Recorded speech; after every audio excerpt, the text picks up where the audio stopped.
disclaimer for the past.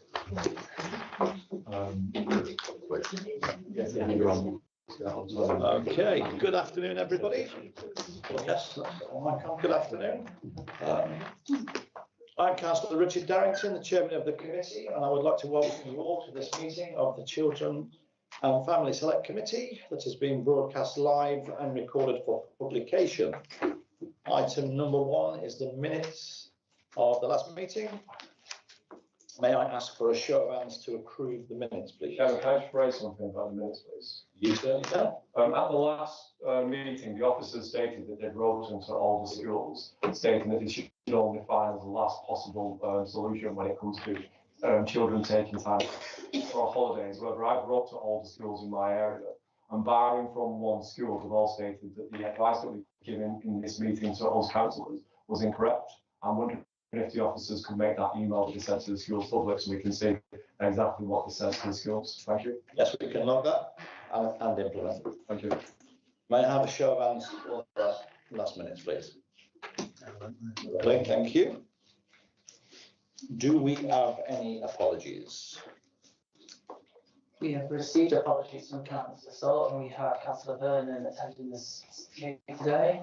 We have also apologies from Nigel Fair. Thank you. Lovely, thank you very much. Item number 3, declaration of interest. If any councillor or officer has any interest in any matter on the agenda, you should declare it now. Please raise your hand now if you have an interest to declare. If you have an interest to declare, you should state what type of interest and give brief details.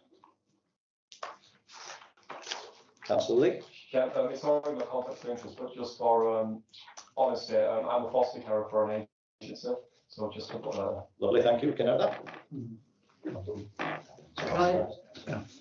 Yeah, just a minute. Yeah. David, sorry. Yeah. Do I have to put for an interest because I'm on Brunt's charity in Queen Elizabeth? So I'm very interested for that. We can note it. Yeah. Okay, lovely, thank you. Okay, agenda item number 4. Progress in improving the experiences and outcomes of children and young people with special educational needs and disabilities update. So I would like to invite and give a warm welcome to Councillor Simon Wright, Cabinet Member for Education and SEND, on his first committee meeting. So welcome, Simon, and could you introduce the report, please? Yes, thank you very much. Good afternoon, everybody. I'd like to pass you to Anne, who can inform you on that. Lovely, thank you. Thank you.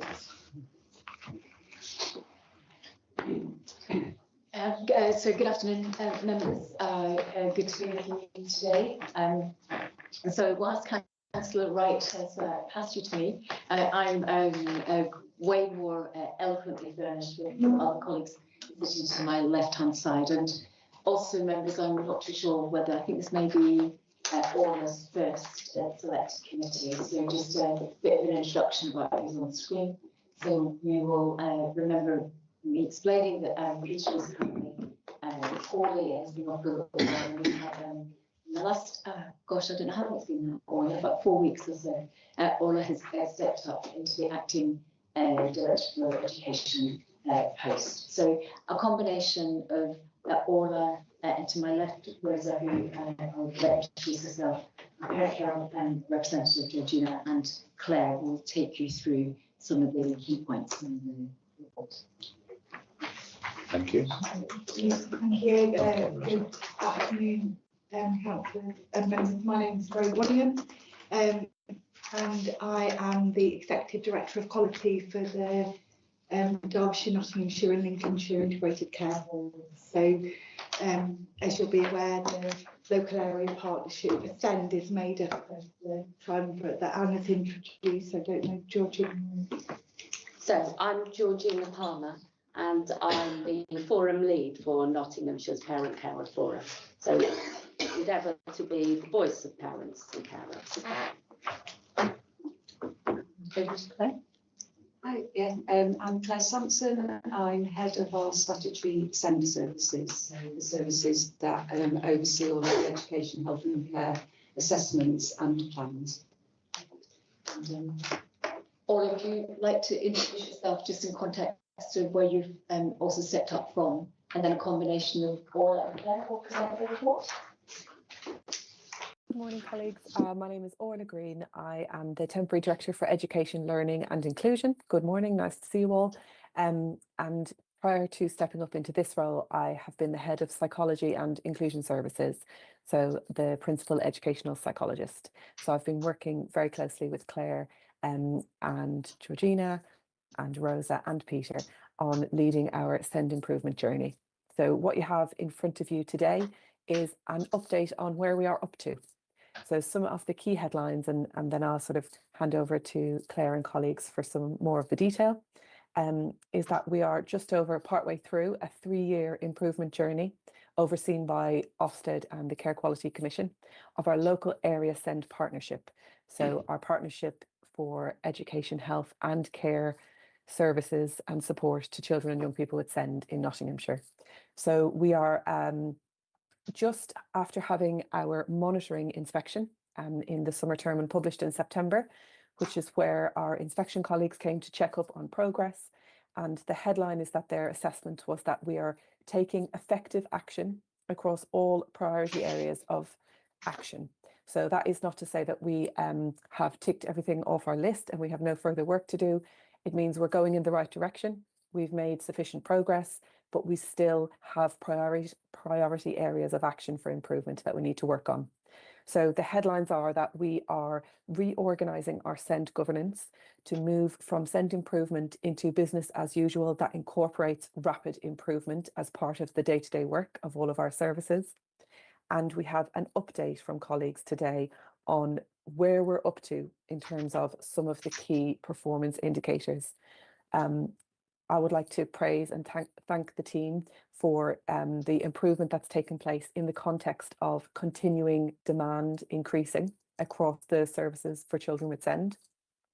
I'd like to praise the partnership for including our parent carer forum across all areas of governance. So Georgina represents the voice of our parents and carers in all governance meetings, and she brings really helpful critique and questioning and advocating for the voice of parents and carers in our work.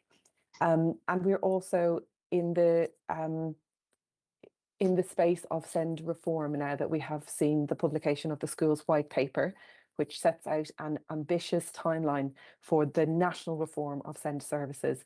So in addition to all of our SEND improvement activity, we're going to be working closely with the Department for Education in the coming months to lay out our plan for SEND reform in Nottinghamshire. The good news is that our direction of travel towards inclusive mainstream and creating local provision in children's communities so they can go to school locally no matter what their needs are, and creating additional specialist school placements in local communities means that we're on the right track in terms of the recommendations in the school's white paper. So I'll hand over to Claire first to talk about performance in our statutory SEND services, and then I think Rosa to talk about some of our health services. Thank you. Thank you, Orla. So I think in previous committees we talked over recent months about the redesign of our statutory SEND services, so the services that I'm responsible for, and we've provided regular updates to members around that piece of work. We formally launched the redesign in January of this year, so that is now in place. So we've got a new structure around the delivery of our statutory services, but primarily education, health and needs assessment and education, health and care plans, and the annual reviews that we're responsible for with schools in relation to all of those children. In terms of performance, all has already referenced the continuing increase in demand, and we continue to feel that pressure on those services. But the redesign focuses, we've got specific teams that really focuses on areas of practice that will help us to continue that journey of improvement around timeliness and quality in terms of our assessments and our plans. So whilst our performance has dipped slightly in terms of that overall percentage since we had our monitoring inspection, that's very much in the context of that increase in demand. and we are confident that that redesign of the services will help us to build on that performance and continue with that improvement. So I think in terms of, we're also working really closely with our schools. So the local approach. So we've got locality teams that are focused on working with our children who already have plans. And that locality approach means that we're working closely with our schools to improve that performance around annual reviews. Thank you. Thank you, Claire. I just wanted So, colleagues will see from the paper. Sorry. You will see from the paper that there has been significant work done around the two real areas of challenge in health waiting times, and that's our neurodevelopmental assessment pathway and our speech and language and communication needs pathway. Whilst we recognise that the waiting times for both of those services are not where we would want them to be, we continue to work to try and improve the access to them, and there have been significant improvements, most notably in our neurodevelopmental pathway, in how we support people whilst they're waiting and how we remove duplication so people don't get to the end of one waiting list, see somebody and then be told, oh, you've got to go and see the community paediatrician. So we've tried to ensure that people are supported while they wait, and that's been recognised through the inspection and the monitoring visit and speech and language therapy as well. You'll see there's some real challenging specialist provisions that work being done to address that. I suppose I wanted to say more generally, conscious that I've been to this committee a number of times since the beginning of our journey of improvement, that it does feel like there's been improvements made, but it feels like a really opportune moment, as I think is detailed in the paper, to say where have we got to and how do we stop, reframe and energise the partnership moving forward. And I think the point that Orla made when she was talking was that move to business as usual is not a suggestion that everything has been done. There will still be rapid improvement needed and sprints needed to move some of the changes forward. But it is, as we said at the beginning, a recognition that this is something we're going to need to be doing for a long time, that there are significant improvements and that we're committed to that continuous improvement to making sure that we can get our children, young people and their families what they need, not only in those health areas that I've mentioned, but collectively as a partnership in all the areas. Thank you very much, Rosa. Georgina, I wonder if there's anything you want to add from the parent care? I think that whilst there is improvement happening, and we can see that, to address the issues, the distance really between the improvement and what families are feeling, still there's quite some space. And so you may well hear that families are still feeling there is a lot of concern, both in the waiting lists that they feel they're on, or understanding how to navigate the SEND system. Those are still big issues for families. Thank you. A bit of a mic issue here. I don't know whether, James, you want to help to sort this out? A mic issue. Just going on and off. My best. Thank you very much. I think that would be our presentation of the paper, and very lovely. Thank you. Thank you. So I'm now going to open questions to the floor. I'm going to start with. Oh, sorry, we need to move them first. Sorry, I do apologise. Okay, so can I have a show of hands to move the recommendation? Sorry, yes, yeah. May I see the seconder? Yes, I do. Thank you, Chris. Okay, so I'm now going to move the debate to the floor. I would like to start with a question myself.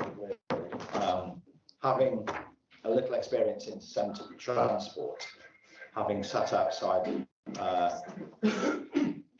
people's houses first thing in the morning and having a taxi pull up at the side of me to pick the next door neighbour up. It used to trouble me then, but now I'm wearing a different hat. The then I got paid for it.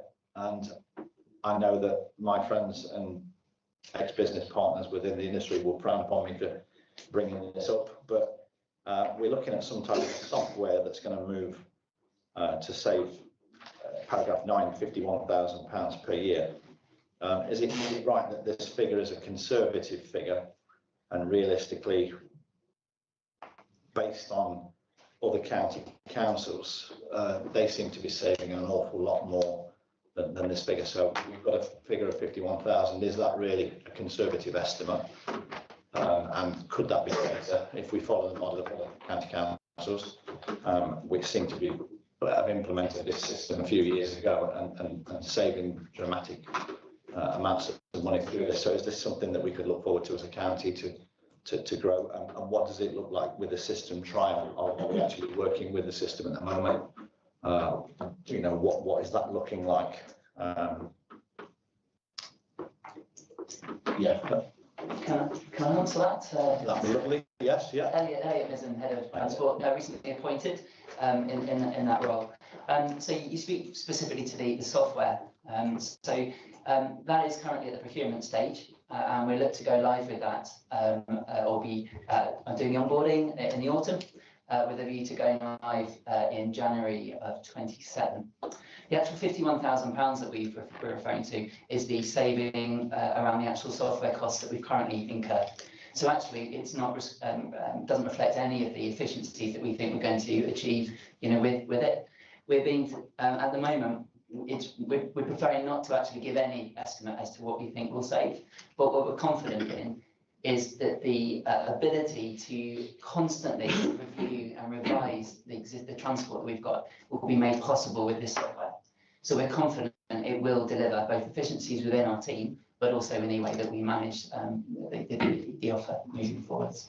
But at present, we're not putting a number to that. But as you're quite right, Councillor, and Chair, there's been a significant savings achieved by other authorities that have adopted similar software. Follow-up question for that one.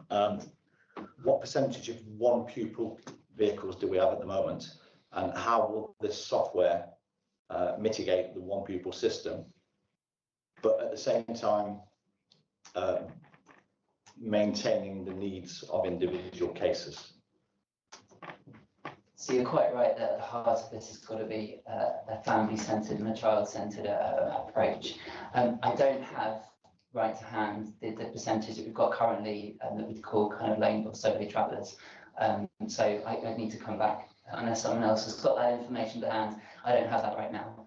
But that is certainly one of the areas that we want to focus on. As part of this report, we're speaking also to introducing an Investor Save programme with 2 dedicated members of staff. Billy and Misha started just a couple of weeks ago, and they're working with colleagues both in children's and in transport to specifically focus on those families where, as you say, we've got that need at present, and whether or not we can bring them onto more shared transport, which is a much cheaper way of offering their access to education. Thank you, Elliot. Councillor Saddingham, please. Well, thank you, Chairman. Thank you, Chairman. Hello, everybody. Yes, this report, I feel, is good so far. But I think there are issues which, despite the progress, I think the progress is slow. We need to speed it up because we have people on waiting list, as Georgina has just referred to. And if you're on the waiting list, it seems endless. And the very fact that they're just told they're on the waiting list is not sufficient. They need to know that they're going to be put into a safe place, a school. And when we had the administration, we brought in the hubs. And unless I'm a page missing, there's no mention of a hub in here. And we know, and it's been acknowledged by yourselves, that the hubs save money on transport. And you're actually talking about the cost of transport here. So if you were looking at hubs, if the administration were looking at hubs, which have been so successful, which you have actually admitted, then that in itself will save on transport. You will never save on transport, particularly at the moment, with the price of fuel going up. So it's going to be a never-ending problem for however long. So I think by bringing children together in the communities with their friends and avoiding these huge waiting lists would be a huge bonus, particularly to the people out there. So I think we're making not as quick progress as we could. And could we have an action plan as to how you're going to bring all these things together? It says we will do, we are doing, we're looking at, etc., etc. Could we have an action plan, please, of how all this is going to be brought together? Because at the moment, there's no time limit on it. You're mentioning that the transport's increased, but how are you going to get it down? You're only going to get it down by saving on transport. And as you've said, Councillor Darrington, a taxi for one child is so expensive. And if you could bring those children together in one place, it'd save the cost of transport. And that is where we need to be looking, because fuel is not going to get cheaper for a long, long time if we can even get it at all. So I would like an action plan on how all this send information is going to be brought to conclusion, please. So we do have a partnership send action plan. It's part of what led us to some positive outcome from the scrutineers and inspectors recently. Claire and Paula and Rosa are well able to talk about the formulation of the action plan, but you just have to forgive me because the use of the word hub, I guess, isn't, I'm not familiar with whether we're talking about transport hub or another sort of hub, but I'm really happy to spend some time with Councillor Saddington outside of the committee as well. That would be helpful, thank you, because I think we need to discuss how it can be brought together. Councillor Cullen, thank you.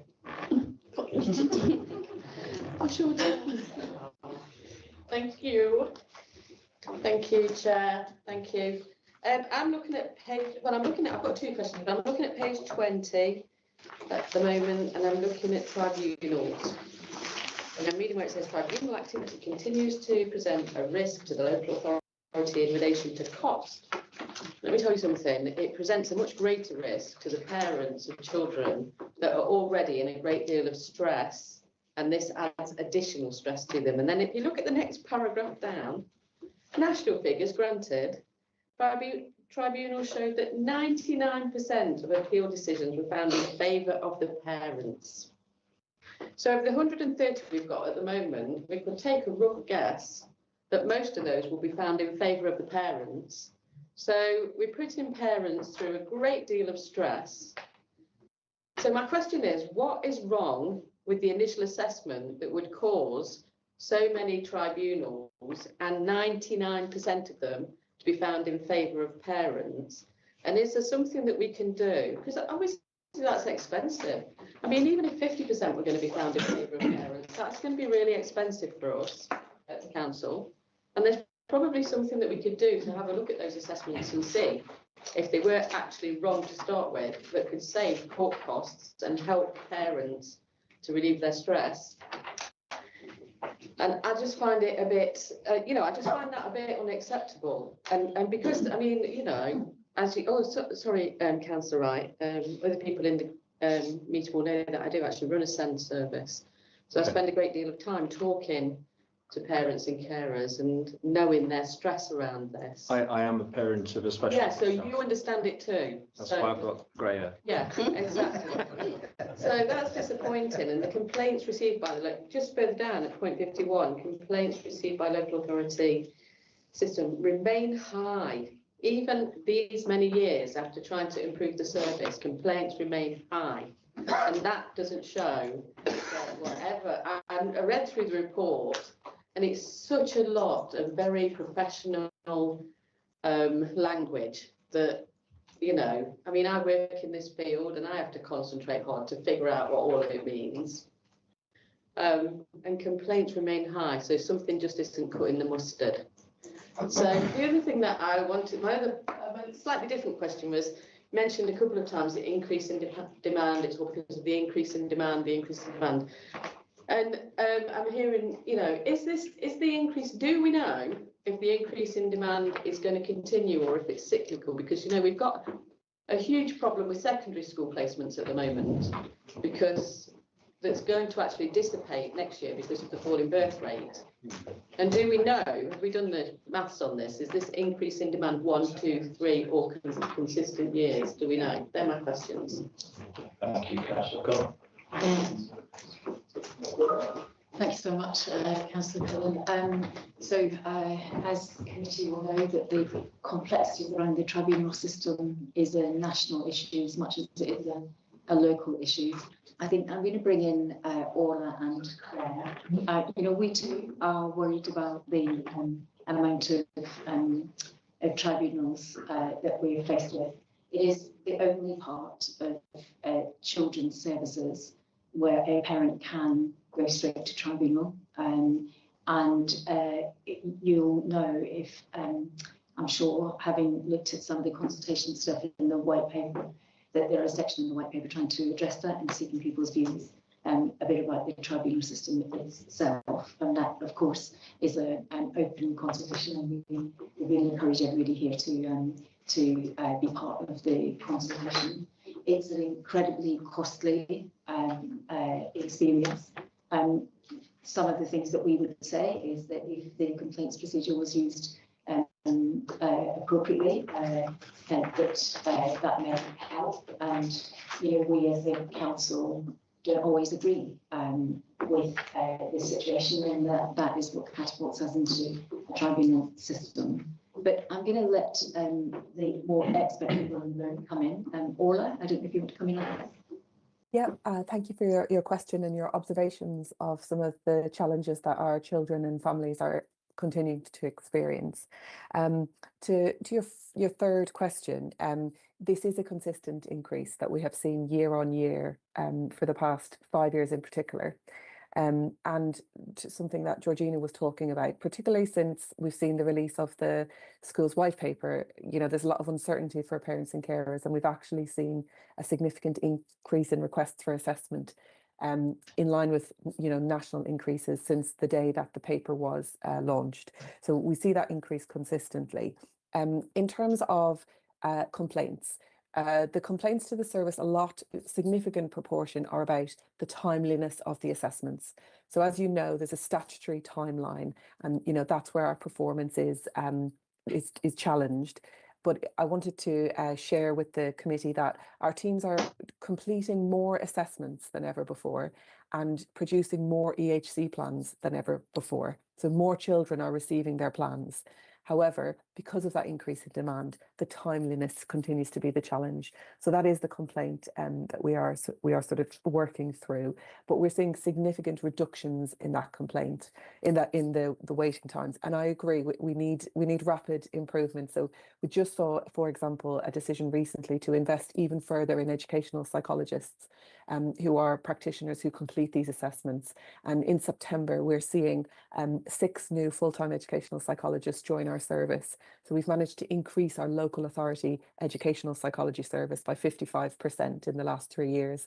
And that's in the context of a national shortage of those professionals. So I think that's quite an achievement. And I guess I just wanted to assure you that we share your comment that change needs to happen quickly and we need to do these assessments more quickly.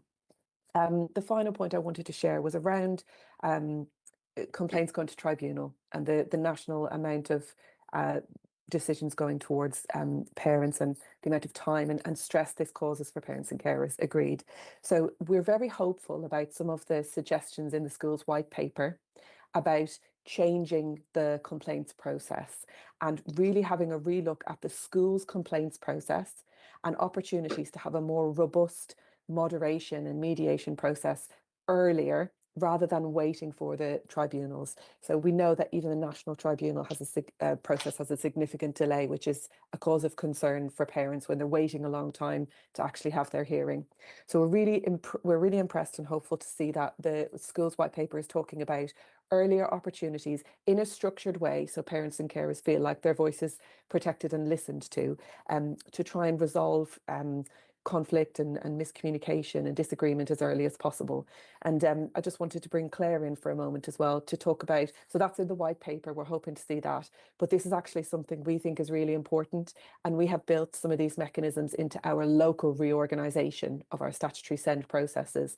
So Claire, I just wanted to bring you in to talk a little bit about our new mediation service, our new assessment team, to give that assurance that, you know, we're making these changes locally as well. Thank you. Thanks, Orla. Thank you. And yeah, I'd just like to reiterate what Orla said in terms of we do share your concerns, and thank you for raising those and giving us the opportunity to talk about what we're trying to do now, really.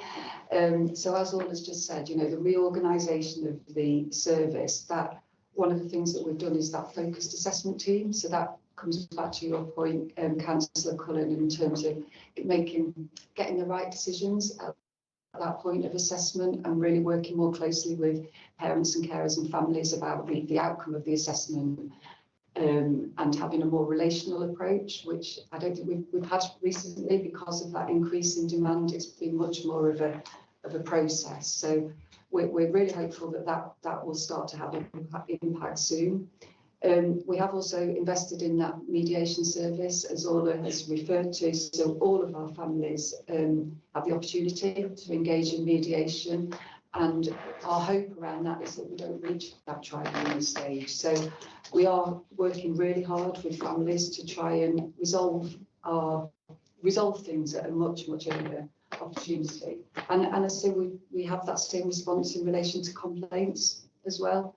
So we're trying to respond really quickly to complaints in a timely way, to hold meetings with parents and families rather than just having correspondence, to really build those relationships and trying to resolve things at the earliest opportunity. Thank you. Okay, thank you. Councillor Lee. Thank you. As a parent with 3 children that are SEN, I'm very much aware and I have lots of passion around this. However, my question's going to deviate slightly because it references all 3 really. As we know, from May next year, we're moving to a unitary authority. It won't be you making the decisions as Nottinghamshire County Council, it'll be the unitary authority. So what plans are being made to hand over the service to the new unitary authority? Do we have a date of when them decisions are being made? And also I'm aware that any spend over £100,000,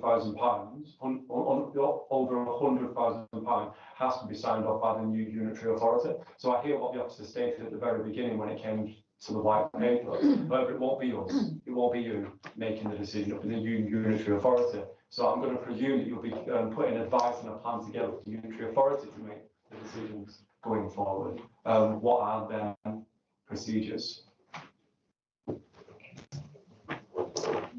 So there is no decision about the outcome of what the new unitary authorities will look like, and members will know that it's a live process at the moment for consideration, and that the County Council's proposal is for Nottingham and Greater Nottinghamshire. I don't believe I can comment any further on that. I think our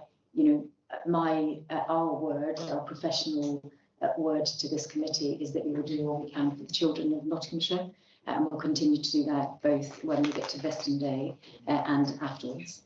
So, thank you. Councillor Byrne.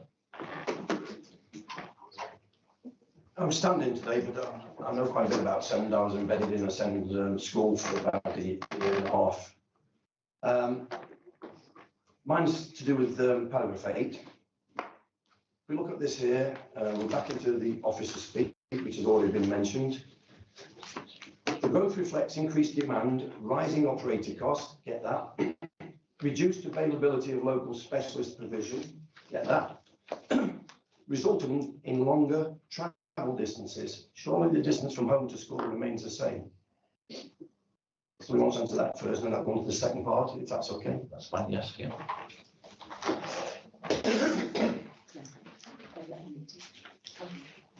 No. Okay. Yeah. So the reference to that was when the placement is identified, it's often a great deal further than a local school. The reference to having to further to travel is because where they live and where they're actually located is further and further because the demand, we're struggling to actually cope with demand. That's That's lost.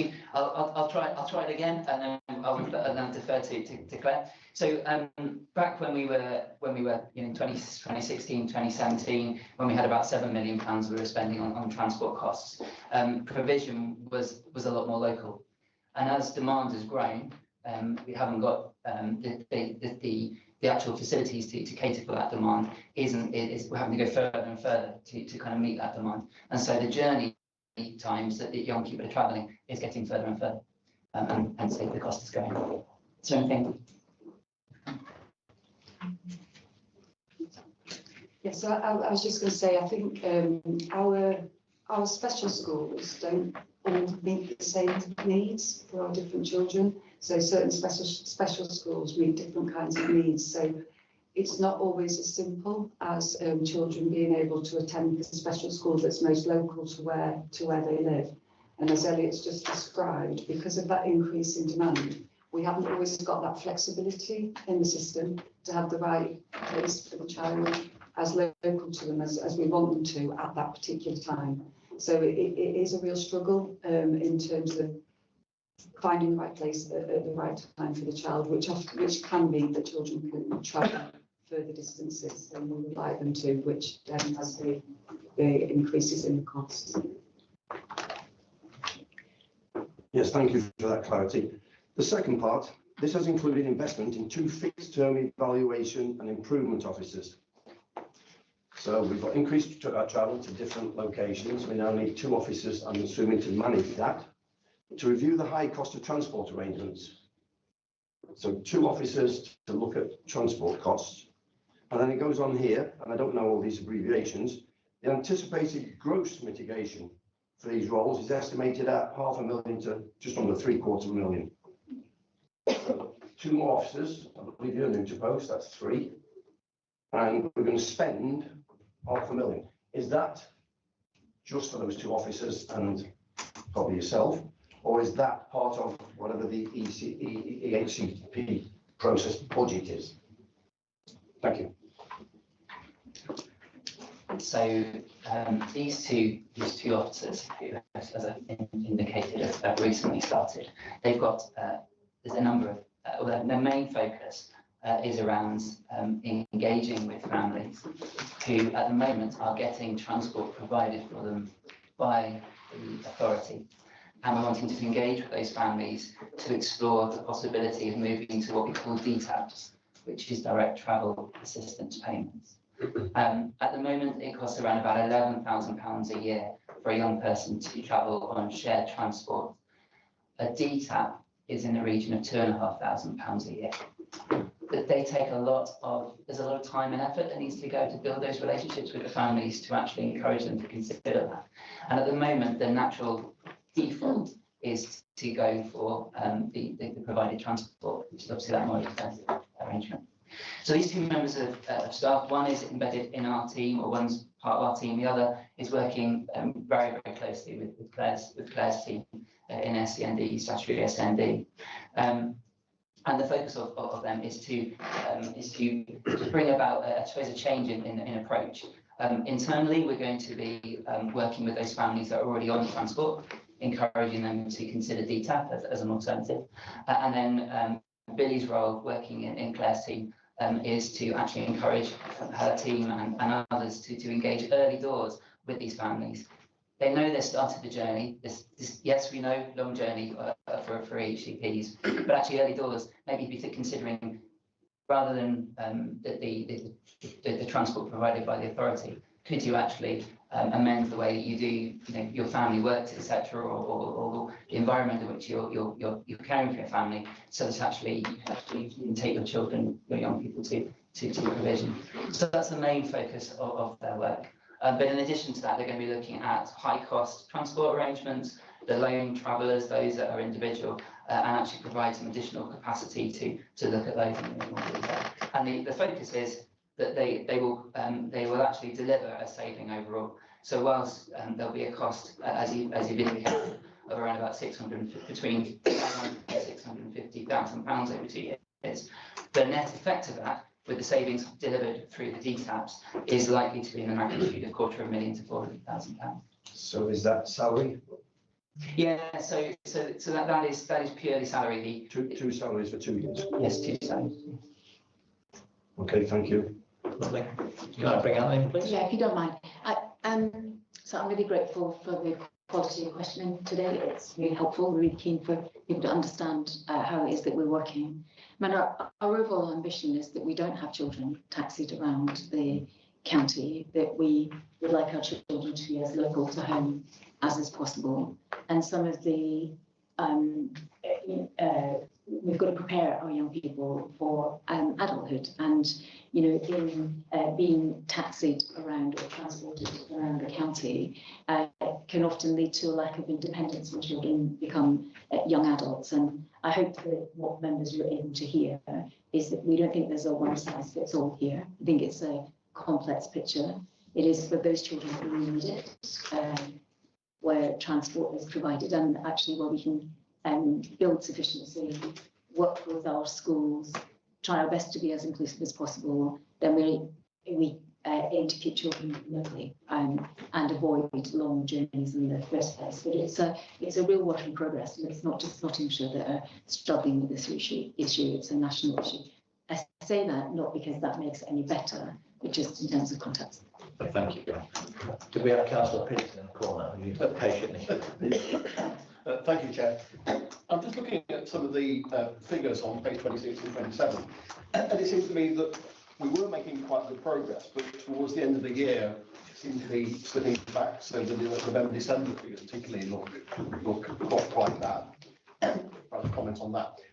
And also, in terms of plans that are overdue, I've recently been approached by a constituent who is saying that she's been waiting, I think, 40 weeks for assessment on her 2 sons. And I'm sure there are lots of other cases like that are going well beyond the 20 weeks and perhaps, not quite getting into the 30 weeks.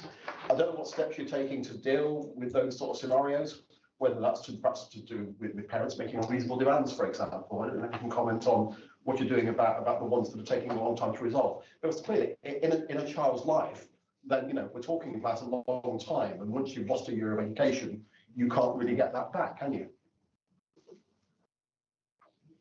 Really grateful for the question. It's absolutely the right thing for us to be obsessing about. I will, in a second, hand over to Claire just to talk you through some of the redesign of the teams and what we're to be able to achieve to minimise timescales. I think it's really important for us to acknowledge, you're right, there was a dip in performance towards the end of last year. That actually has to do with the fact that there was some additional psychology capacity earlier last year through the agency psychology. That approval at the time did its life course in terms of the length of time that the budget was approved for. We've actually reinstated that, and I'd really like you to be able to hold on to what Orla was talking about. For us to be increasing our education psychology by 55% it's really something to be really proud of. Because actually I don't know anywhere else that's done that. With my hand on my heart, truly, I don't know anywhere else that's having the results that we're having around education psychology. A key component part in the EHCP process, and you'll see from the white paper there are lots of other thoughts about some of that in the proposals. But that's the bigger picture. But Claire, I wonder if it's helpful for you to pick up maybe together with Orla, because there is the new education, health and care plans, and then the review education, health and care plans, and the spinning of plates between both of them. Thank you, and thank you for the question, and again bringing it back to children and families, because you're absolutely right. It's too long for children and families to be waiting. But as I think Orla kind of referred to some of one of the previous questions. But we do, because of that level of demand, we have to prioritise. So we prioritise look at different children and young people in terms of those plans that we feel need to be done more urgently because of a child's individual circumstances. But we're also working really hard on focusing on new plans. So those new plans coming through, so that we are trying, so that we're meeting those 20-week timescales and looking at which of those children and people need that help more urgently. So it is, as Anne's described, it's a spinning of plates, if you like. So working on the new plans, but also looking at those children that have been waiting for a long time and trying to clear those plans at the same time. So as I've talked about the redesign already, that you having a team that's purely focused on assessments will help us to do that more effectively and to be much more focused rather than having our resources spread kind of right across the system. And the figures that you referred to in December, that was just prior to us putting the redesign in place. So as of January, we've had that specific assessment team, and we're seeing the impact of some of that work already, and hope to over the next sort of few months. Lovely, thank you, Claire. James McCready, please. Thank you, Chair. So I haven't got a name tag this week, but I'm James McGeechy. I'm a co-opted member of this committee. I represent a large multi-academy trust which serves schools in Nottinghamshire, 6 local authorities overall. So I certainly agree with the point Anne made about educational psychologist provision. It's going up here, it's not going up elsewhere. We need tracker job to find them sometimes. They're so busy elsewhere. I also wanted to give some feedback generally from the schools that are in my trust, that the improvements in SEND provision in the county are significant, and they wanted me to thank officers for all the hard work. And I know quite rightly there is scrutiny over data, and it's important we don't slow down. But I think that we also need to recognise the improvement that's been made rapidly in a system that was pretty much broken not that long ago. My question, though, is about the white paper, and there is a requirement for a local SEND reform plan. That seems to be the key to unlock the wiping out of 90% of the council's deficit around SEND funding.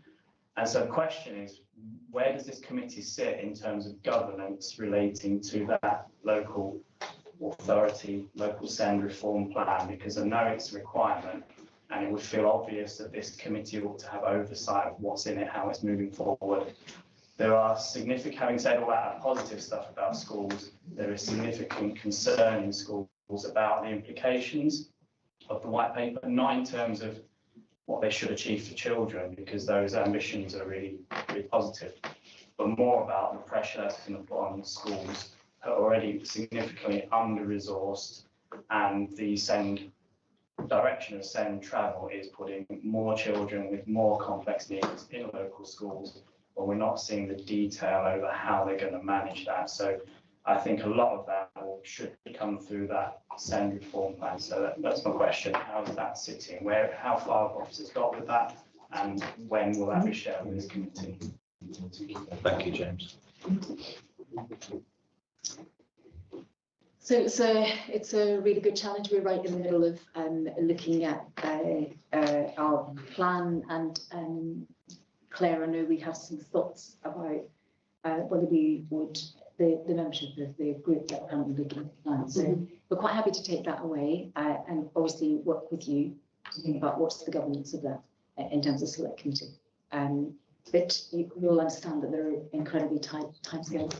We have a DSG recovery plan that we thought we'd have to submit in June, and we had last week that we had to submit a draft plan in by the end of March. So the ever-moving sliding scale happens from DFE. So really happy to take the challenge away and come back. Chairman, can I come in? You can, Councillor. Chairman, instead of them telling us after they've done it, what about they bring us a report so we can see it before it's being approved, so we can have an input on it? That's what scrutiny is. Us having an input, so then we can change the policy before it's decided by officers. Can I propose that we put that in as an amendment, please? We can, yes, we can put a recommendation in for that. More than happy to do that for the final plan. Just need to be mindful about the tight timescales that we require to work in terms of DFE. Thank you. Okay, can I? Councillor Darrington. Oh, Councillor Green, sorry. It's all right. I'm too kind sometimes. You put me under fire. Just to bring some of the members some assurances as well on more operational matters. If you saw in the packet page 12 on the introduction, the district inclusive practice teams. It was actually yourself who sent me. I just want to bring a case because when you have new things, it can take a while to see success. And you had a concerned parent that I actually met up with, had the privilege, and they were really complimentary actually of this district practice where we are in Ashfield. About this parent was really struggling to get their child into school, even get them on the taxi, and the district teams have really supported them quite quickly. So I just wanted to highlight a real positive case to the committee today that even as a matter of weeks that parent was really happy, and just wanted to bring assurance on that matter that those district inclusive practice teams are working and need to keep driving them. Keep driving across the county, so that's not just say in Ashfield, but all over the county. Yeah. Lovely, thank you. Okay, can we ask Martin to summarise, please?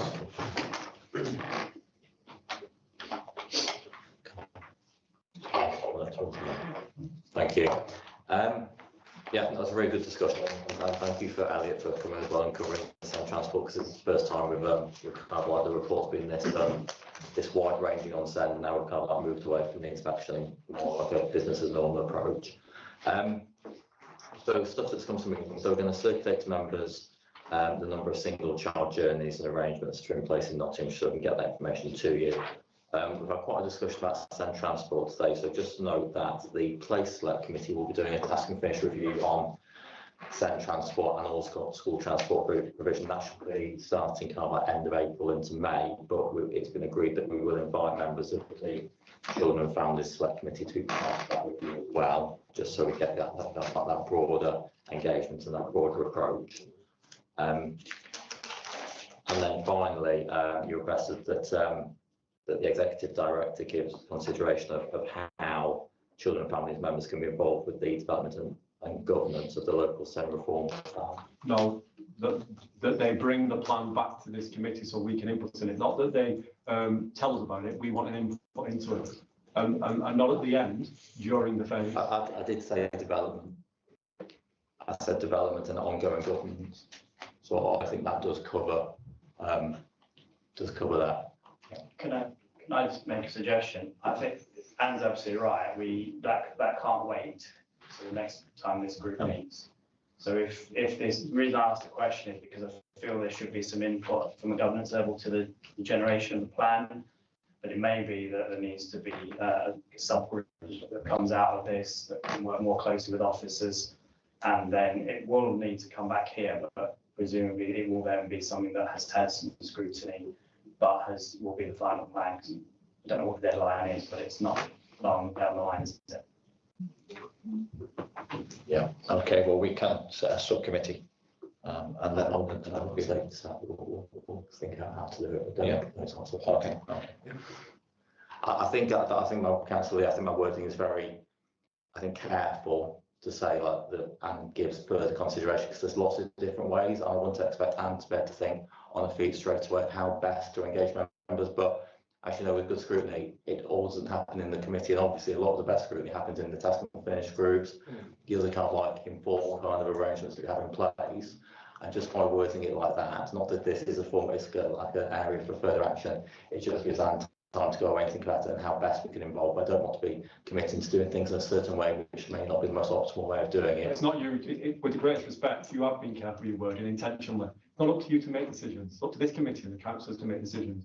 I have proposed that they bring it back, not the wording that you've used, the wording that I've used. Now that can be accepted or not accepted, and we put it to a vote, but it's not up to you as an officer to change what I have stated. I know you've been very careful with your wording, you've done it intentionally, so all the officers get what they want. I have requested that this council, that this committee get to have a say with what is in the plan. Not your wording, that is the wording, and I've proposed it. Thank you. Okay, what's your thoughts on? I would really just want to understand understand that this is absolutely not about blocking or being deceitful or being put a hand in any shape or form. It's a really important area. You know, our children are really, really important. How we write this plan to get the best outcome from them is absolutely our mission here. My ask, and I respectfully I hear Councillor Lee, and of course politically that is over to you as a committee. As a Director of Children's Services here, what I'm saying is we just need an opportunity to be able to make sure that we find a way through this in an inclusive way. And absolutely, it's a really helpful recommendation. Just need to have a look at how. So not no, it's a yes, but could you give me the space to have a look at how, so that it becomes a very productive approach and feels inclusive. That's my ask, and I say that respectfully. Absolutely, thank you. That's seconded to my left. Can we put it to the vote, please? Okay, I'll put it to the vote. I think what we can do is we can work with Anne, and towards the end of the month, if Anne keeps us all posted via email on the progression of said report, then we can all liaise after that. Are we all in agreement with that? We want to talk. You can say yeah. I'm very conscious of trying to get things done with a very, very short deadline, and making it an even more stressful job for the officers that have got to deal with it in your request, although I agree with you. I'm very conscious. Is it possible for this committee to have a task and finish group of cross-party task and finish group of members that could meet with the officers on behalf of their groups in order to not cause anything that causes a delay to something that can't be delayed?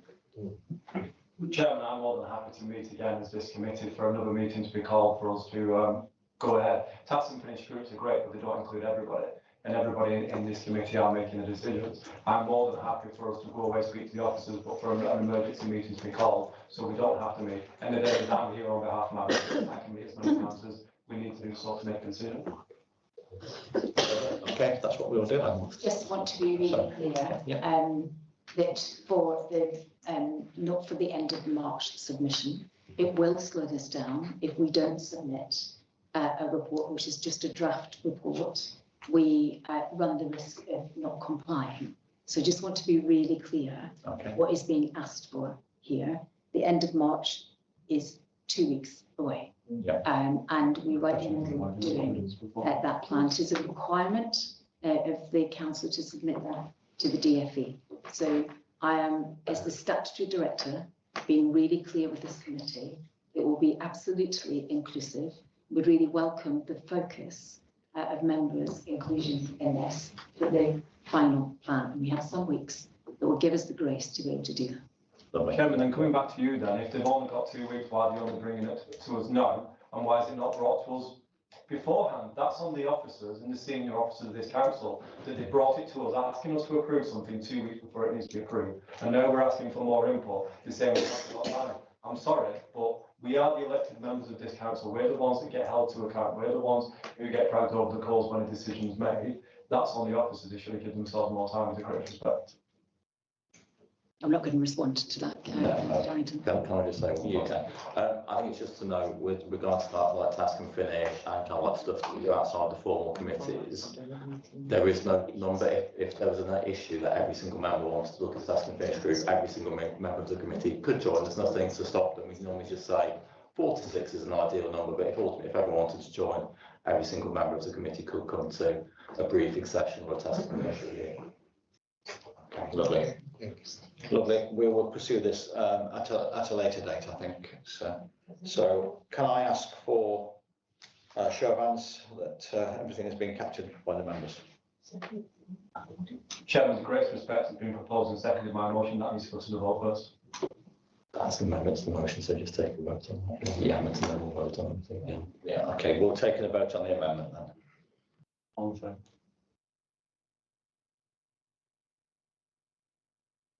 It's just to be sure. And against? That's fallen, so we can have to vote on that recommendation. Yeah, so that has now fallen, so we will have a vote on the original recommendation. Show of hands, please. Lovely, thank you. And as always, the additional points for further information has been captured and they will be dealt with. Thank you.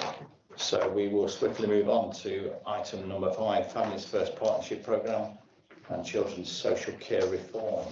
If I can ask Councillor Rory Green, a member of Children's and Family, to introduce the report, please. Thank you, Chair. This is an exciting opportunity for our children, young people and our families, actually. It's tough in life when you've got things kicking off and you are requiring some specialist help or just a little bit of a arm wrap around. And this Family First Partnership Program is a national reform that's come in the last year or so. And yeah, it's exciting. We get to completely transform our early help. So for those families that are struggling, we're going to put our arms around to support them quicker at the point of need that's necessary rather than a more reactive method. And then let's say in certain families' lives that they'll have a complete breakdown and then they're in social care before we know it. So it's an exciting process. There's a lot of change in the council this last year with ourselves, with the director, and then also our director for care, health and protection, Mindfulness. So we've done a great appointment in putting her to the task. So yeah, I'm delighted to have her around and present today's paper. Thank you. Okay, so I'm Amanda Collinson. It actually says I'm health, protection and care. I'm not anymore. I'm leading on Families First and Early Help, which as Rory's just described is a really, really exciting opportunity. And it's national reforms and there is money from the Department for Education in order to implement the reforms. It really gives us a fantastic opportunity to look at what we have. So to do a needs assessment across the county, to think about what it is that we have already and what it is that we need to do because we understand our communities and we understand what their needs are in order to provide that help that Rory was talking about at the earliest possible opportunity. So rather than waiting until children get to the point of crisis or falling down, we catch them before they fall. So we're able to identify those children, the most vulnerable children, who need support and to provide that support at the earliest possible opportunity. So this year, from April 25 to now, really, we've been doing a lot of work around scoping what it is that we need to do in terms of the Department for Education requirements. So there are certain requirements that the Department for Education expects. So they want us to have what they call family help teams. That essentially is targeted family help, targeted early help, which is what the language that we use now, social work teams, and so social workers and family health officers to be in teams together, multidisciplinary teams, in order to make sure that we're meeting the needs of children at the right time. But the most significant part of this whole reform programme is really thinking about the help that children require before they need a social work intervention. So really, really thinking about, and I think in this council we've been really, really lucky to retain our family hubs. So really thinking about what we want our family hubs to look like. So community-based places where children and families can go and get whatever support they may need that's there ready to react to those needs rather than waiting for the need to become greater and therefore it becoming a crisis. So we are doing a lot of work with our partners. This is a partnership endeavour. So we're working with health, police, education colleagues in order to really implement across the whole system this notion of children getting the support that they need when they need it. As Rory's already said and I've already said, so my post is now focusing on that and really thinking about what we need to do next in order to make sure that we are ready for implementation. We're starting implementation from April this year. So we've already started to do some testing, some learning, some sort of like analysis of what we need to do and where we need to do it. We've looked at the governance of the programme and we set up the programme really quite quickly this time last year, once we knew that what the requirements were. We pressed pause on that to kind of review where we're up to and think about what it is that we need to do moving forward. And we've now got a new governance structure, which will give a much more kind of like, I think, a clear way of driving these reforms forward across Nottinghamshire. Also thinking about local delivery boards, so making things as close to children and families as possible. As Rory's already said, this is a really, really exciting time. For me particularly, I've been around in children's social care for a very long time, and this is a completely different way of working and of thinking about the support and, wrapping around children and families and making sure that they are supported before needing a, sort of like a more formal statutory response from children's services. And I think that's probably, that captures where we're up to at this moment in time. I don't know if anybody's got anything that they would want to ask about that. Can I move the recommendations then? And then we'll open it up to the floor. Seconder, please. I'll second it. Lovely, thank you very much. Lovely. Okay, so we'll now move it to the floor. Councillor Burnham, please. It's a question, as I said, I'm the name of somebody, but I happen to sponsor a nursery that deals specifically with autistic children. So what age does this start from, please? It starts from pre-birth. So pre-birth within family homes, best start in life, all the way up through to children who are 18, young people. Amazing. Amazing. Wow. One problem that came up from nearly every parent that was at that nursery when I last visited was the amount of time it takes them to get a diagnosis. Because as a first-time mother with a child, you sit there wondering, is my child okay? And they're talking about starting hubs. So maybe there's something that needs to be set up to the age. We're definitely thinking within the programme about SEND within family hubs and how we can have a proper offer in terms of exactly that what you're saying. I'm a little bit worried about my child. I'm not sure whether this is okay or it isn't okay. There are already health visitors based in the family hubs, or they're there at certain times. But what we aim to do is get for each of the neighbourhoods, for each of the places, a proper offer of the needs of that community. And absolutely, SEND will be in there at the forefront of that. That excites me. Well done. Lovely, thank you. Councillor Cullen, please. You already know what I'm going to ask. We're working with, this is really exciting. Yeah. It's a very, very exciting change to the way that we work with children and young people. And I heard you say children and young people. And we're working with our colleagues in health, police, education. What do you think I'm going to ask? There's a whole missing colleagues from that, isn't there?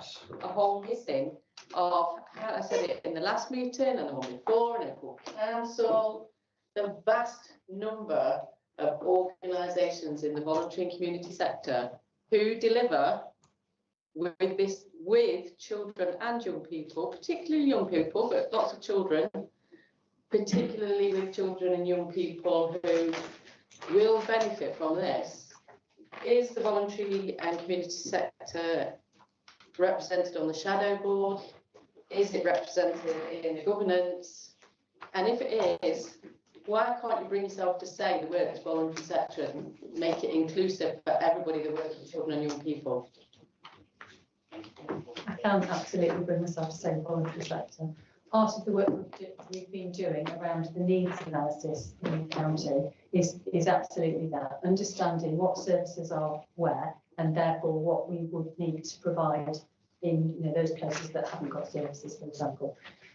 In terms of the shadow board, I can certainly take that back. Pom Bogle's leading on that for us, and I can take that back to Pom in terms of sort of like making sure that we are making sure that we're capturing the voice of the voluntary sector. But absolutely, we want to be as inclusive as we possibly can be.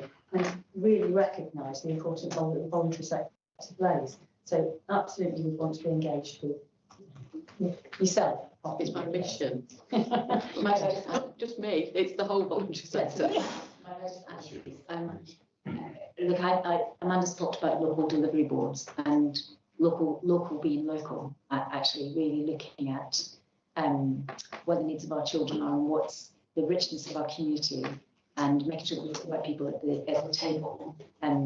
So up until now, we've had a bigger kind of governance structure that's helped us to see the bigger picture, and now the idea of serving locally. In fact, in one of our senior leadership meetings a couple of weeks ago, we were talking about some of the funding that's coming along with the Best Start in Life strategy. And one of the things that we're very mindful of, we have vacancies in our family hubs. We are out to recruit to the workers in our family hubs. And so we see them as a hub and spoke, not just what the family hub worker will do, but what the multi-agency group will do in that. So some of the conversations we're having is, have we really scoped what the opportunity is to really be alongside our voluntary organisations locally? So Councillor Cullen, we hear you loud and clear. I really look forward to coming back in about 6 months or more time to kind of give a bit of an update about that. We know that the voluntary sector know our children locally much more than some of our more statutory side of the business. So yeah, just to validate what I'm going to say, take it really seriously. Lovely, thank you, Anne. Councillor Pearson, please. I agree with what's been said. There are lots of good things within this. Speaking of somebody who used to take children into care, often there are opportunities that are missed, and you see this, and opportunities where agencies should have worked better with each other, and the gaps have been broken. So that's good. What I would like to ask you is quite a boring question, but at the national fund is £500 million. What's our share going to be? And what will we be spending it on? Because a lot of this is about restructuring rather than perhaps taking on new personnel. But if you could just confirm that you're comfortable with what you're getting and it will cover the additional costs that we as an authority are subject to.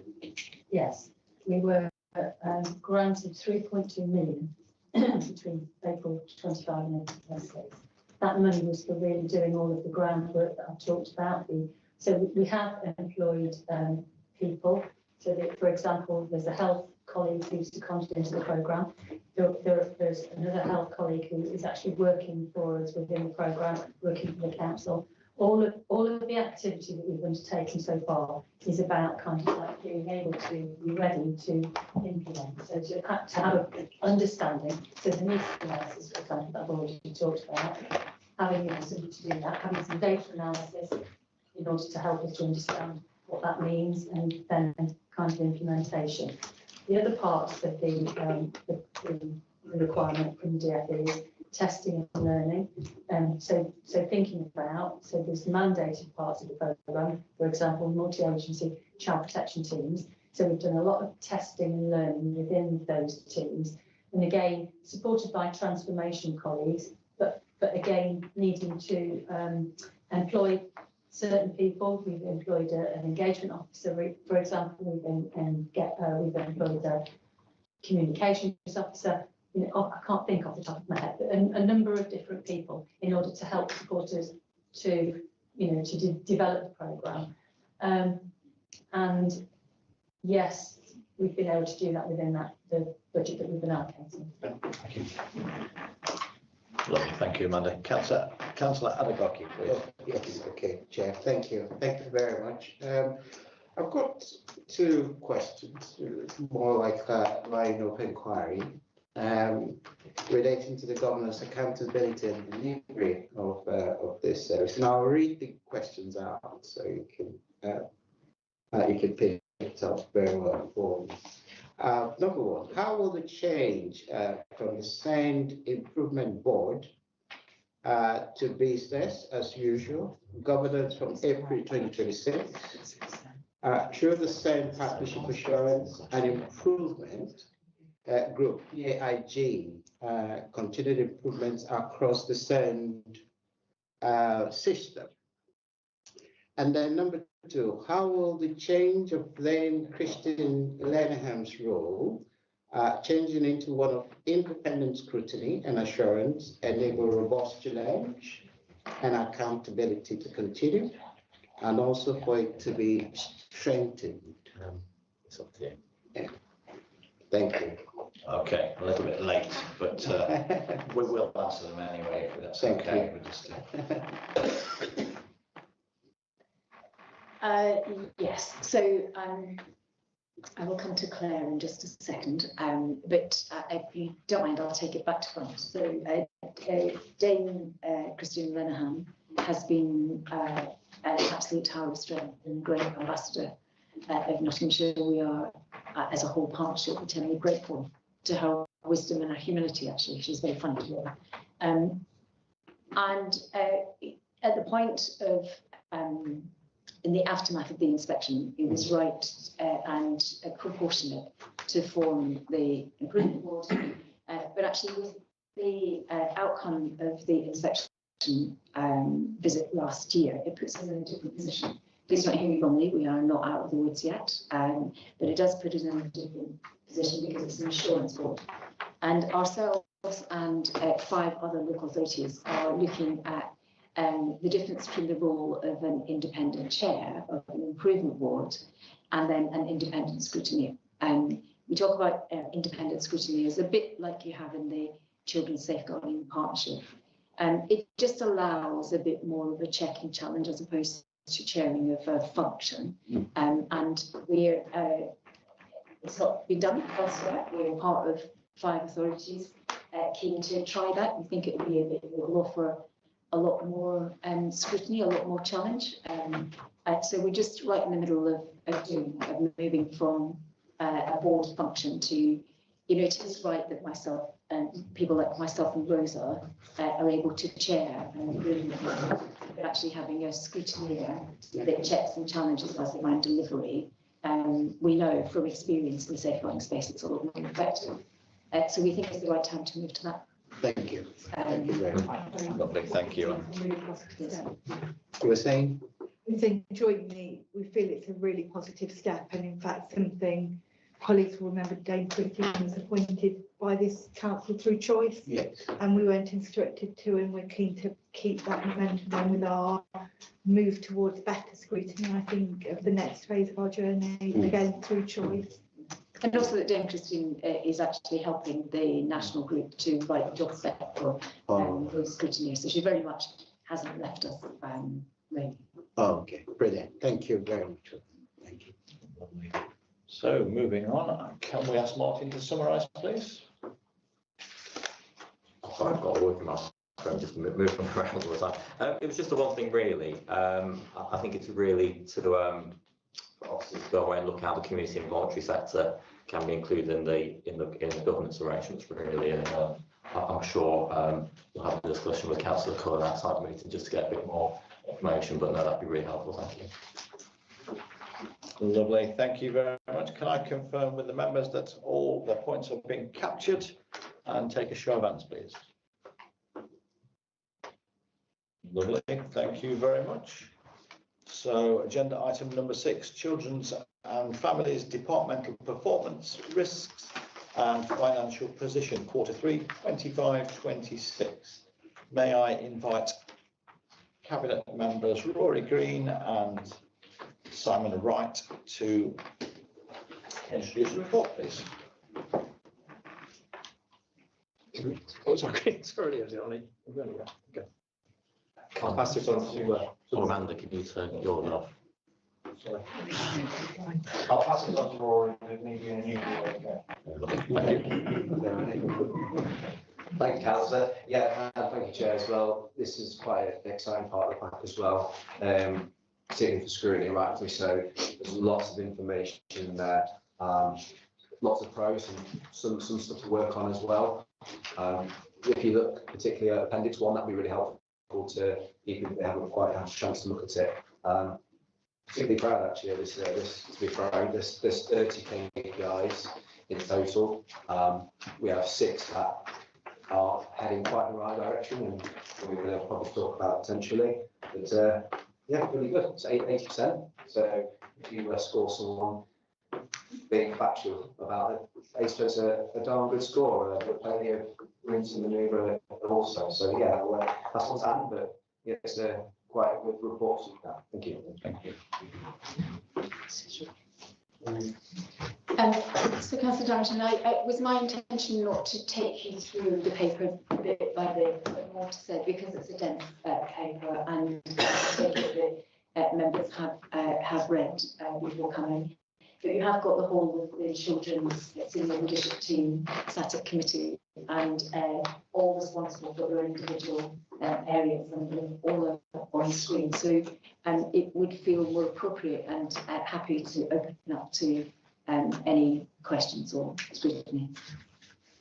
Lovely. In which case then, can I move the recommendations and seek a seconder, please? Yes, please, I second.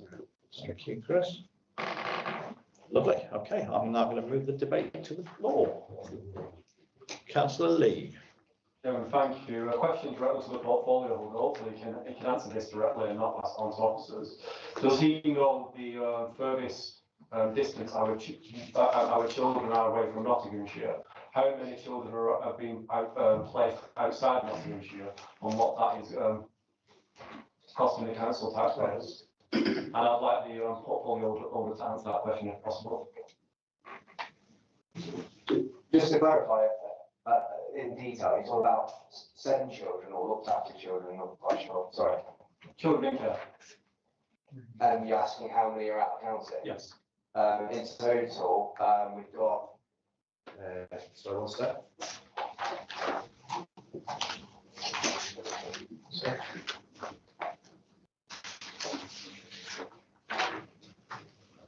So in recent times, we've had a reduction of, are you talking about 20 miles away? Or are you talking about? No, I'm talking about how many children now, how many children now are placed outside Nottinghamshire, and how far away is our furthest?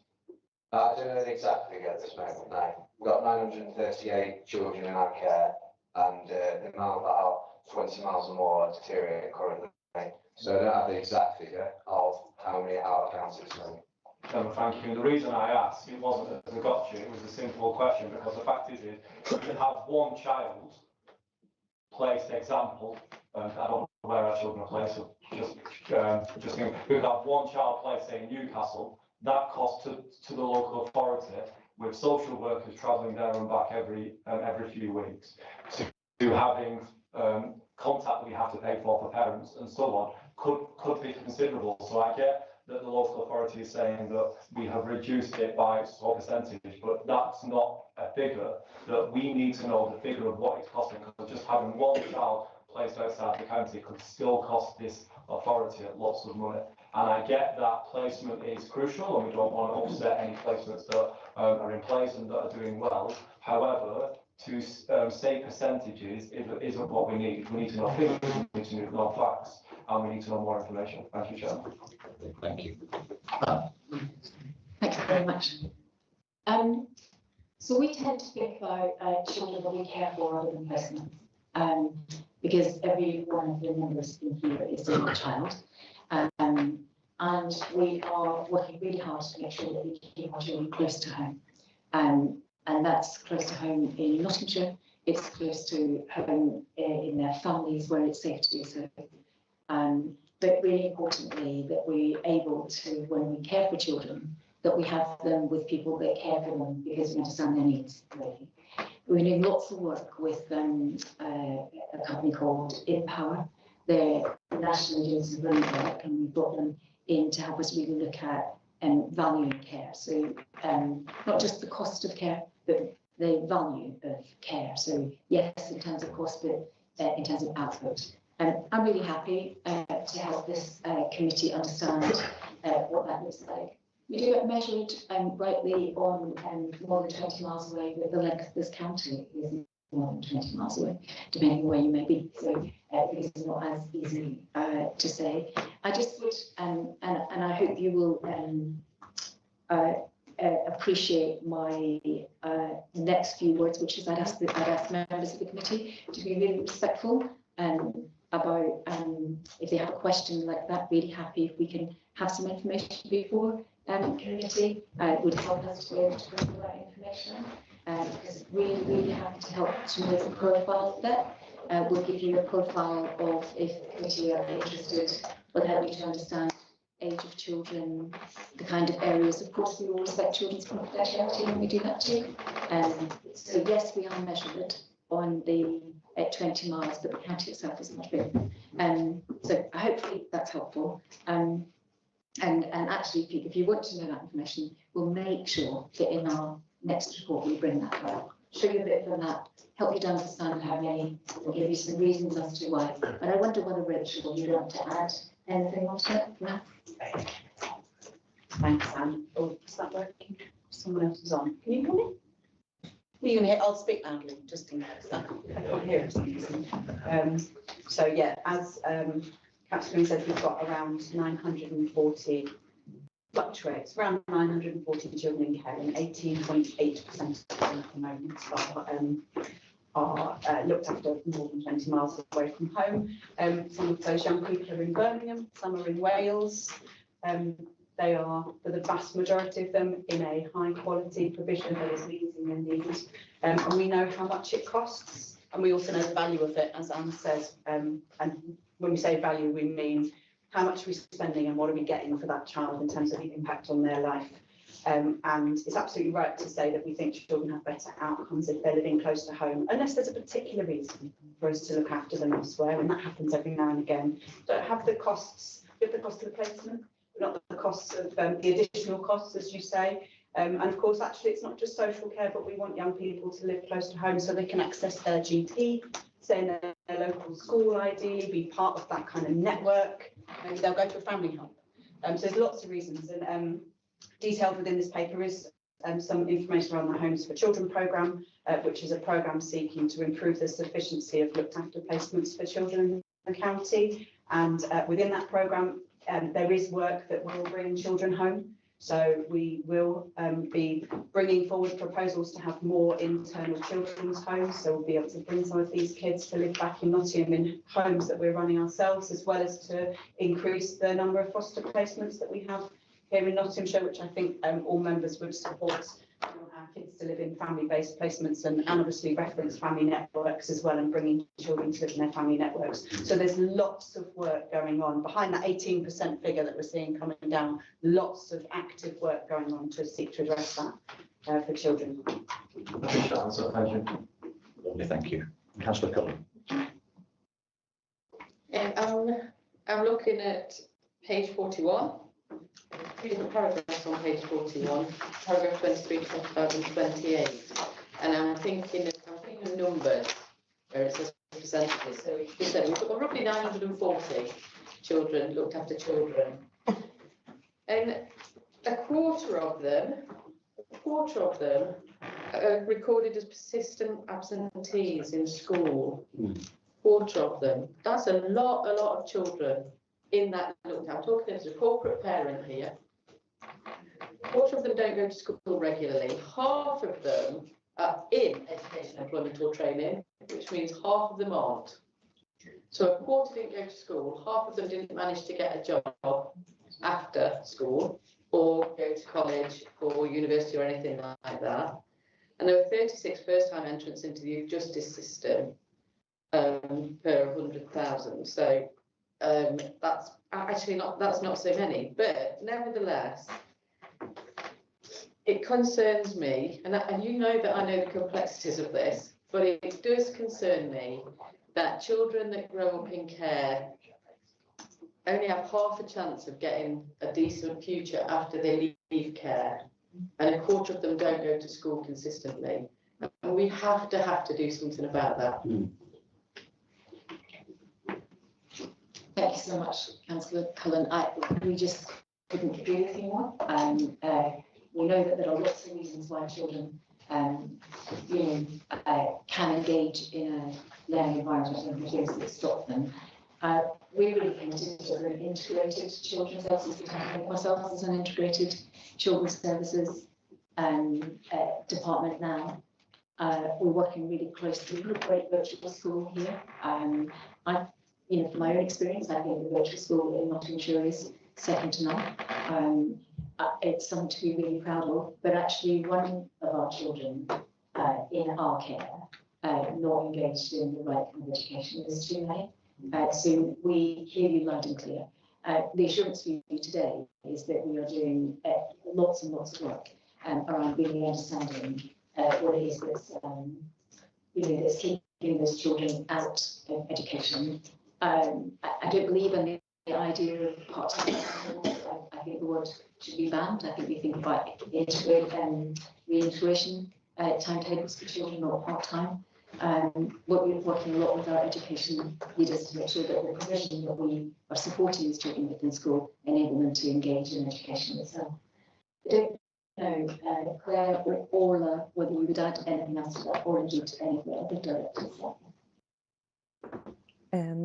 Yeah, just to say, Anne, to reiterate the strength of our virtual school, and in particular our virtual school achievement officers are working with schools supporting our individual children in care with a focus on school attendance. So it's a real priority and is a real concern. And just to say that our performance data is showing that school attendance is improving in response to targeted support from our achievement officers for those children. And we can share some of that information in the next performance report. Thank you. Councillor Chris.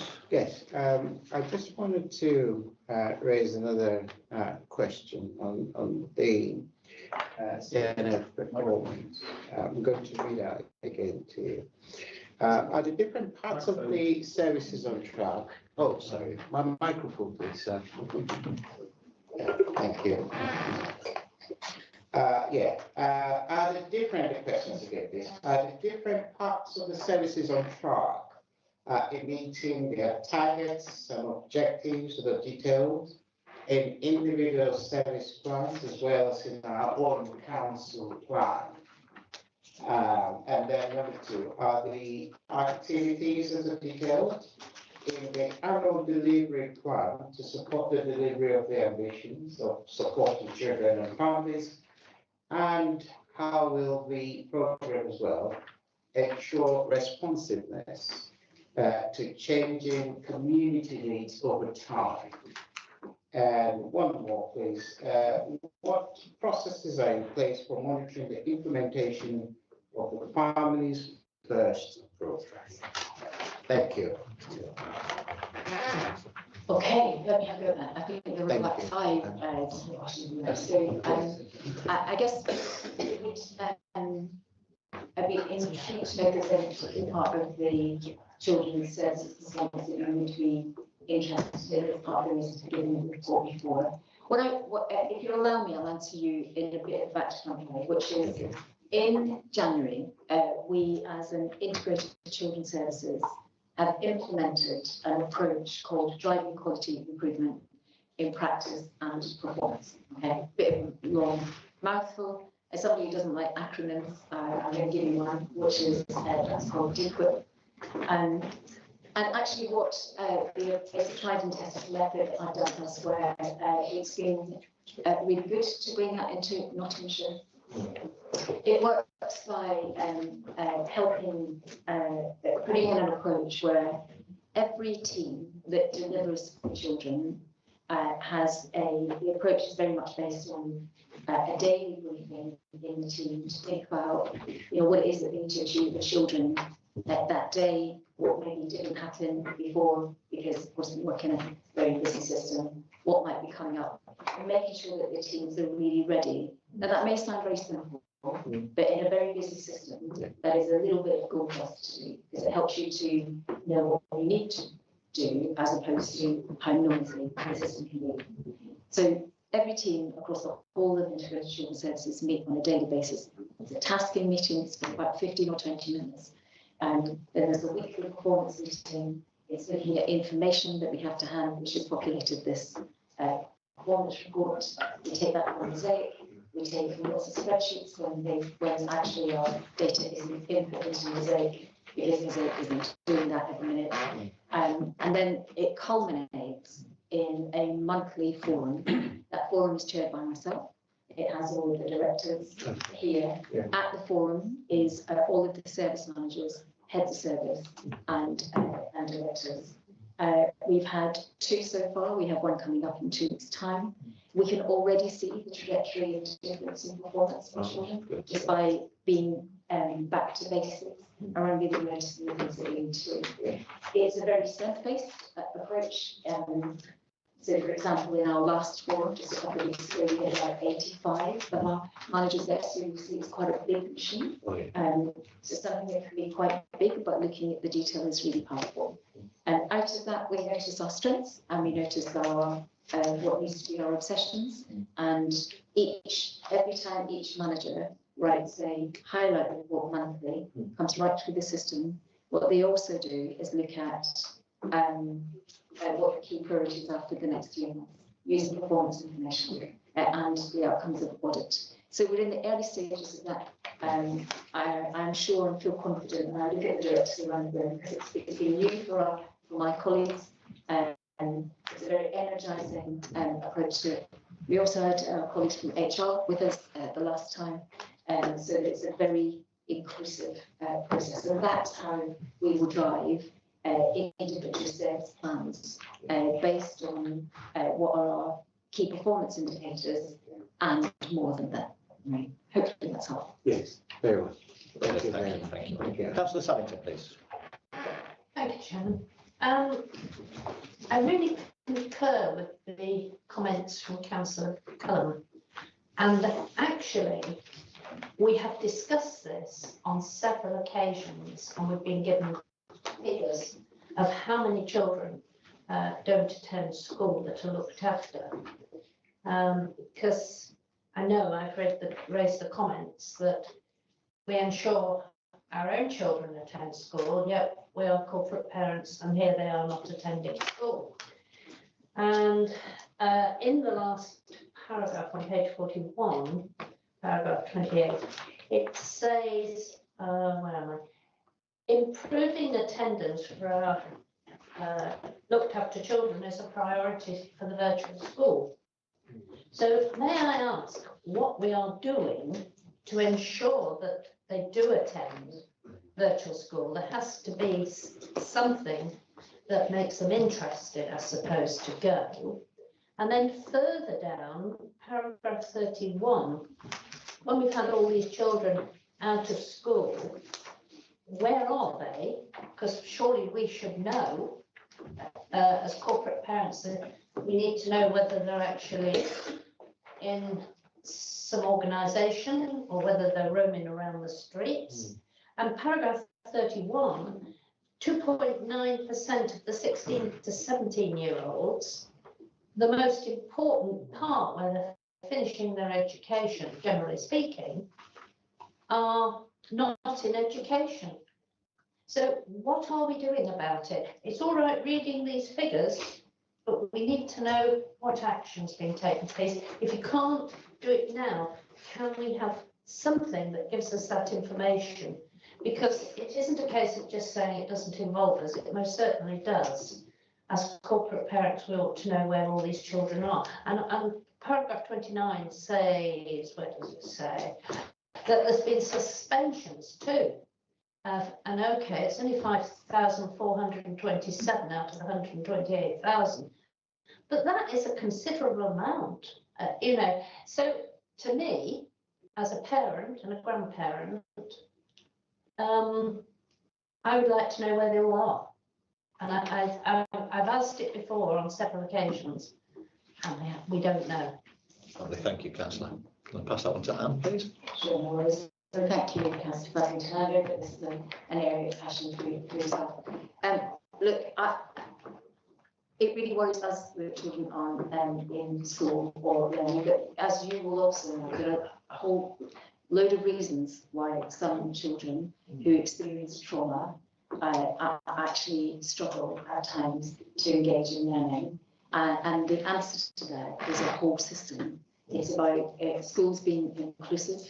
It's about our virtual school working in a targeted way around particular children in particular schools. It's about us working with those that are caring for our children to make sure that we are doing as much as possible. And so for some of our children, this is a really tough space. I wouldn't want this committee to think that for all of those children that are wandering around the streets of Nottingham and things like that. It's not that, really. It's that you understand the journey of some children that have led them to have to be looked after in the first place. Often some of those children have been out of education beforehand. So it takes time. Please don't hear me, I'm not saying that there's a tolerance there. What I would suggest that we do is that we bring back to them perhaps the focus on this for the next select committee. We have Steph come as the head of our virtual school. And just to be clear with people, when we say virtual school, it's not an actual school. It's a statutory requirement for us to have a virtual school offer, and their job is about influence to the education sector, getting to know children and making sure that we bridge some of those gaps. So I'm really happy to take that away and give you a bit of a profile. I think it'd be a really good piece of work for a committee to do too. Thank you. Councillor Rich. Sorry, forgive me, Councillor. Sorry. Earlier on, forgive me, I can't remember which number, suggested a bit about corporate parenting. We've been doing lots of thinking about our corporate parenting offer in Nottinghamshire, and we'll come back and talk to the committee about some of what we think could be some really creative ways of us developing our corporate parenting offer. So I'm really grateful for the mindedness of our corporate parenting in this panel. Thank you. Councillor Rich. Thank you, Chair. Now, first off, I want to say thank you for all doing the effort today, your hard work and all, put a bit of my pressure, but not question about today. It's quite a challenge. I've got a question myself anyway, I'd like to share. It's very positive that our agency spend for social workers and forecast to be 1.9 million lower than last year. However, we still have a 38.8 full-time equivalent agency social workers. What is the target timeline for a completely phased out the resilience on agency staff? Thank you. It's a great question, and we had Diana here as our principal social worker. She would be all over this question. We've done really well in terms of the reduction as agency. As the Director of Children's Services, can I put my hand on my heart and say we'll never have any agency social workers here? I don't think I can promise that to you. I think it is a bit about us making sure that where we need our agency social workers, a very valuable part of our workforce, that we have them in the right place, that they are covering things like sickness or creating capacity whilst we do other creative pieces of work. We know that our court service is a particular challenge. It's a highly skilled service, and we have had some recent success of translating our agency members of staff in the court service over to permanency. That's great, really. So we're on a bit of a mission to make sure that we can be so attractive that people just feel like they have no choice but to come and work for us at a time, of course. And to be clear that we have our agency staff where we absolutely need them. The DQUIP, Driving Quality Improvement Practice and Performance, mouthful, that I mentioned before, gives us a laser point focus in on our workforce and being able to notice where our agency staff are. It's all part of our integration. You rightly raised the issue around social work. But if I think about the agenda item 2 agendas ago, we think about actually we've about to increase on education psychology. So I think really good organisations know when you need to have agency member staff. We have them for a purpose. We try and keep them permanently. And our Grow Our Own has been a really successful. I mean, absolute credit to Diana as our principal social worker. She has led a mighty project in being able to make sure that we grow our own. So we grow our own, and then we have to keep our own. Thank you. Lovely, thank you. Councillor Lee. Just a quick one. Who is the named person responsible for making sure our children in care go to school? Because obviously, as parents, we get fined if our children don't go to school. And also, can we have also a list of the reasons why these children aren't in school as well, please? to mention this, Chair, if you will, excuse me, I'm not going to get into debates and whys and wherefores about corporate parenting. I'm really happy, as I said before, to maybe do a focused piece of work on non-school attendance. It is a really complex area, and I'm really grateful for the seriousness taken around corporate parenting on this table. But I'm going to deflect the question and say that it would be better to a focused piece of work on. Super, thank you. Can I also just add to for the members? I think moving forward in this committee, I think it would be quite helpful if we have actually got any questions that we're going to spring up on the day that the answers are not actually in this document. Ping an email over to myself or Martin, and then we will direct that to the officers so we can actually. Today's about scrutiny, obviously, and you're all doing a fantastic job of it. But if there's questions that can't be answered on the day, then it's not clear scrutiny on the day, is it? So please forward your emails, forward your thoughts prior to, so we can ask the officers to. That they're human beings, they're not AI bots. So let them do a bit of research for the day, so we can have full scrutiny, clarity on the day. If that's okay, thank you. Chairman, the senior officers, they should have the answers. And if you don't have the answers, then you can write us a response. But I will push for an answer to my question: who is the named person responsible for our children in care attending school? We are. That's the answer. We are, and we. So when you say we, you mean elected members, because we're corporate parents. So, Councillor, I am not going to get into a debate with you over this. I am really happy to spend some time with you after committee, if it's helpful. Just the chair, I want to be really clear with you. Yep. When we have our children in our care, it is a systems issue. Making sure that we provide the right information to children. And of course, they are in our care. So it's not a straightforward answer because it depends on where the children are being looked after. And our virtual school is the enabler of making sure we get it right for children. Really happy to spend some time with any member after committee if it's helpful to work that through. And I just encourage people to push any of those kind of questions through a conference. Lovely, thank you very much. I think on that note, we will ask Martin to summarise for us, please. I think it's all been done for me by Anne, actually. I think the thing that came from there, because we're not going to get an awful lot from the performance report kind of as further activity. I think that to report on the delivery of the virtual school, we brought to a future meeting of the committee, whether that's the next meeting or the one after, where it becomes part of the work programme for next year. We'll see, but it is down there, so it's something you will be looking at it, because we've had a lot of interest and questions about it, and I think it is something that perhaps lots of people perhaps don't know as much about as perhaps. It's just a word that's used, and I don't think people perhaps really understand what it is, so I think it's very useful to bring. Lovely, okay, thank you. So can I confirm with members that everything has been captured and take a vote? Show of hands, please. Lovely, thank you very much. So item number 7 is the work programme. The work programme is at the rear of the pack. I invite members, if you can think of any changes or additions that you want adding in the future, to email myself or Martin, and we can work towards that.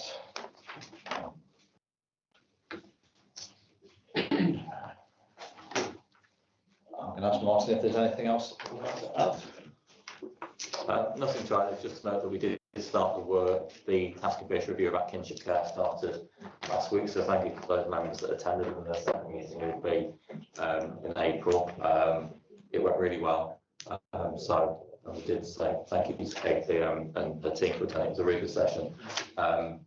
So that's kind of it, really. So just as normal, anything in between that you'd like adding, just myself and the chair now. Thank you. Lovely. And on the strength of that, I wish you all a safe travels home, and I will close the meeting. Thank you. Thank you.